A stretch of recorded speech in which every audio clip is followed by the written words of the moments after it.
आप देख रहे हैं YMS न्यूज 24। आइए देखते हैं आज की खबर। मुंगावली अशोकनगर से Satpal Yadav district bureau chief के साथ आज मुंगावली विधानसभा से विधायक और मध्य प्रदेश सरकार के PHE विभाग के राज्य मंत्री ब्रजेंद्र सिंह यादव ने मध्य प्रदेश सरकार के द्वारा चल रही विकास यात्रा के दौरान कई ग्रामों में पहुंचे और साथ ही में मौके पर प्रशासन के समस्त अधिकारी जैसे SDM साहब, तहसीलदार साहब और जनपद पंचायत CEO, सिहराय पुलिस थाना प्रभारी महोदय सहित अन्य पदाधिकारी उपस्थित रहे और जनता की कुछ समस्याओं का तो मौके पर ही निराकरण किया गया।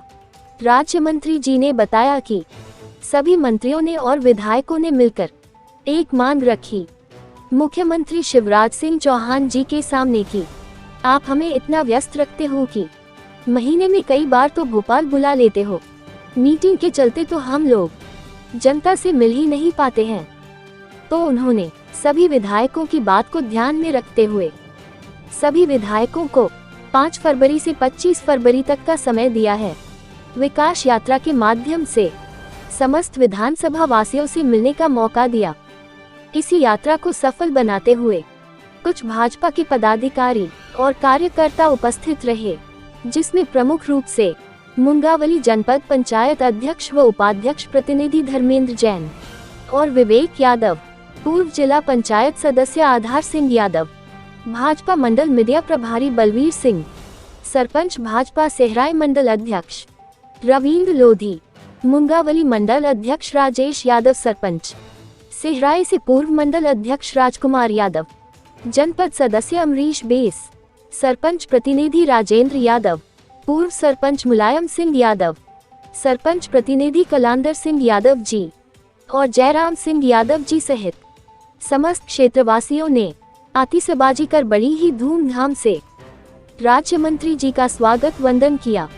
इसी के साथ सबसे ज्यादा समस्याओं के आवेदन राज्य मंत्री जी के पास ग्राम बमोरी टांका, ग्राम परकाना और ग्राम बमनखिरिया में देखने को मिले, जहां लोग वाकई बहुत परेशान हैं कई समस्याओं को लेकर, चाहे वो पानी की समस्या हो या फिर रोड या बिजली की समस्या हो। हम तो बिगड़ा बता रहे हैं, हम क्या कहते हैं कि कल इमाम नहीं करो तो वोट कहाँ आएंगे, इसलिए हमने कहा चलो बदल लो और क्षेत्र विकास करने पार्टी क्यों की हुई, क्षेत्र का विकास होना चाहिए। पर ये बात मुझे कहते हुए गर्व हो रहा है कि भारतीय जनता पार्टी की सरकार ने मानी, मुख्यमंत्री जी ने मुंगावली के अंदर जितने विकास कार्य करा है, ये मैं कहता हूँ ये काम 20 साल में नहीं हो पाते तो 5 साल के अंदर हमारी मुंगावली विधानसभा में हुए। और जितने काम मुंगावली में हुए आप चंदेरी चले जाओ, उसमें न चले जाओ, मानेंगे जितने काम मुंगावली के अंदर हुए। यहाँ पर हमारे दोनों नेताओं की काम बहुत निगाह है, बहुत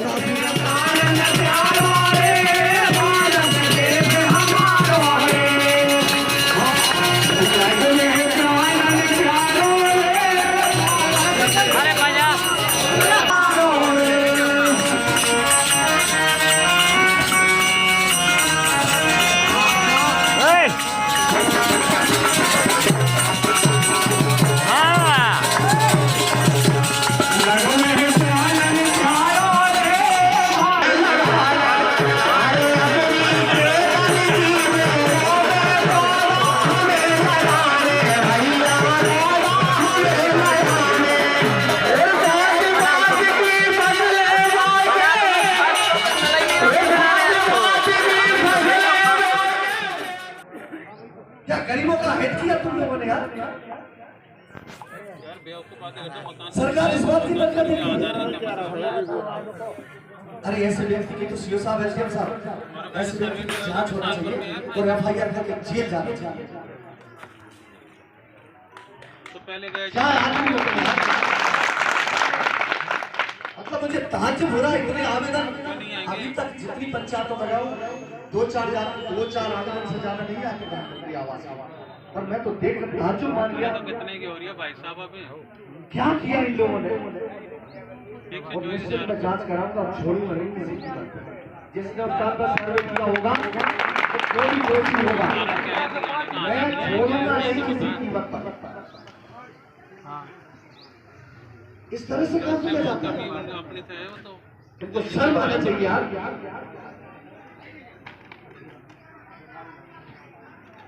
एसडीएम साहब नोट करो। विकास यात्रा निकाली जा रही जिसमें स्थानीय विधायक अपने पदाधिकारियों के साथ साथ ब्लॉक स्तरीय अधिकारियों के साथ गांव-गांव का दौरा कर रहे हैं और विकास कार्यों का न केवल अवलोकन कर रहे हैं बल्कि आने वाले भविष्य में भी विकास की गाथा कैसे लिखी जाए उस पर भी ग्रामीणों से चर्चा कर रहे हैं। इसी को लेकर आज हमारे बीच है मुंगावली विधानसभा से विधायक और प्रदेश सरकार में राज्य मंत्री बृजेंद्र सिंह यादव। उन्हीं से जानते हैं कि विकास यात्रा पे किस तरह लोगों का समर्थन मिल रहा है और क्या बात होगी। बृजेंद्र सिंह जी, विकास यात्रा लेकर आप गाँव-गाँव पहुँच रहे हैं, आज तीसरा दिन है। आप विकास यात्रा से लोगों से कैसे व्यवहार कर रहे हैं और क्या सामने आ रहा है, कितना समर्थन मिल रहा है ग्रामीणों के साथ? चूँकि इस विकास यात्रा में वास्तव में बहुत ही उत्साह है लोगों में, मैंने देखा है। 3 दिन से मैं यात्रा में घूम रहा हूँ, हर गाँव जा रहा हूँ। लोग बाग बहुत बढ़ चढ़ कर भाग ले रहे हैं और बहुत उत्साहित हैं। लेकिन मैं आपको बताना चाहता हूँ कि हमारी भारतीय जनता पार्टी की सरकार के द्वारा, माननीय मुख्यमंत्री शिवराज सिंह जी के द्वारा जो भी हमारे मध्य प्रदेश में सरकार के द्वारा निर्माण कार्य कराए गए हैं, हम उनका लोकार्पण कर रहे हैं, भूमि पूजन भी कर रहे हैं। और गांव विकास यात्रा का मुख्य उद्देश्य ये भी है कि हम गांव-गांव जाएंगे, लोगों से बात करेंगे, उनकी समस्या सुनेंगे, उनका मौके पर हम निराकरण भी करने का प्रयास करते हैं। साथ में सारे अधिकारीगण हैं, सभी विभाग के लोग हैं। जिस विभाग से संबंधित अगर कोई समस्या आती है, कोई सुझाव आता है या कोई आवेदन आता है तो हमारा उद्देश्य कि मौके पर उसका निराकरण हो। अगर निराकरण मौके पर नहीं होता तो वो हम सारे आवेदन लेकर अधिकारी जाते हैं, उनको ऑनलाइन कर रहे हैं और समय सीमा में उनका निराकरण निश्चित किया जाएगा।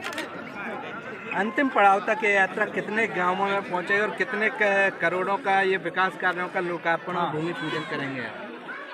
अब वैसे तो अगर मैं बात करूं तो ये यात्रा लगभग हमारी 21 दिन चलेगी और ये संपूर्ण विधानसभा में हमने पंचायत बाई पंचायत इसको रखा है। हर पंचायत स्तर पर हम जा रहे हैं और इसमें लगभग मैं आपको बताना चाहता हूँ कि कम से कम हज़ारों करोड़ की बात करूँगा मैं, तो 100-200 करोड़ की बात नहीं है। अब कितनी बड़ी बड़ी योजनाएं हो, 1942 करोड़ की एक ही पेयजल योजना है, तुम्हारे 500 करोड़ की एक सिंचाई योजना है, 223 करोड़ की सड़कें ही निर्माण हुआ है हमारे मुंगावली विधानसभा में। और फिर सीएम राइज स्कूल है 35 करोड़ के, 3 तालाब है, एक 18 करोड़ का है, एक 14.5 करोड़ का है, एक 16 करोड़ का है। हमारे कॉलेजों की बिल्डिंग है, तुम्हारे तहसील की बिल्डिंग है और बहुत सारी योजनाएं हैं सरकार के द्वारा जो निर्माण कार्य कराए गए हैं। तो मैं नहीं समझता, इतना मैं कह सकता हूं बड़े गर्व के साथ कि माननीय मुख्यमंत्री जी ने मुंगावली के लिए दोनों हाथ। ऐसा कोई पहलू सामने आया जो आपके दिल को छुआ और पब्लिक ने भी आपको सराहा हो? नहीं, बहुत सारे जब हमारे समक्ष हितग्राही आते हैं, जब हम चर्चा करते हैं उनसे, तो कई लोगों से हमने चर्चा भी की।